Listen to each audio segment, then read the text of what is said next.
Good evening, and thanks for joining us here on this Monday at 6. I'm Leslie Adamy. It has been nearly 3 weeks since an 18-year-old was shot and killed near Secretariat Drive here in Corpus Christi. This investigation is still ongoing, and tonight his mother tells 3 News police have not shared key details or made any arrests. Our Bill Churchwell is also asking those questions, and he spoke with the mother about the frustration and heartbreak that she's been facing. He joins me now with that story. Bill. Leslie, for Amanda Encinia, the days since her son Donovan was shot have been filled with grief and questions.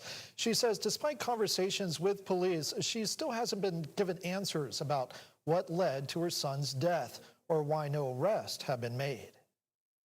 And I just dropped to my knees and I said, God, please, not my son. Amanda Encinia says she was working in Port Lavaca when she got a call from her brother telling her to rush to the hospital here in Corpus Christi. When I got there, I seen my father outside the hospital, and I could just tell by his face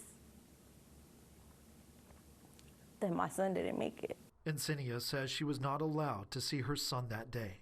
I didn't get to see my son until my son's body was cold at the funeral home.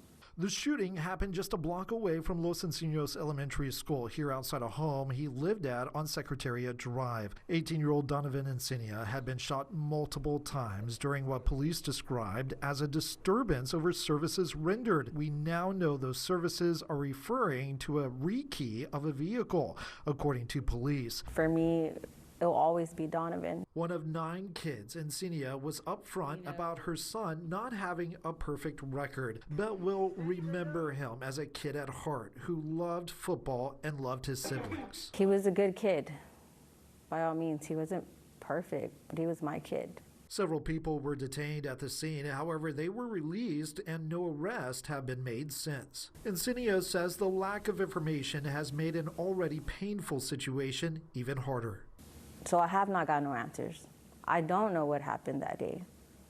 They have not told me anything. We reached out to CCPD. They tell us the case is still active and ongoing, saying, quote, "We understand that waiting for answers can be difficult, but to ensure a thorough investigation, we must respect the process of the investigation and the time required to conduct that investigation." PD says detectives have spoken with the mother in person and over the phone, as well as with grandparents and another relative.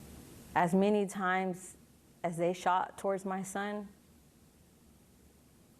there's no way that they can get away with this. Amanda says there is surveillance video from that day that she cannot bring herself to watch. Because I know that if I do, I'll never be able to get those images out of my mind. And Encinia says there is that video from the incident. One clip we actually viewed, and you cannot see the interaction, but you can hear well over a dozen gunshots. Police say they have not obtained any footage. We have also filed a public information request for a copy of the initial police report, something that could take up to 45 days. What we have learned is that this case is expected to go to a grand jury. Back to you.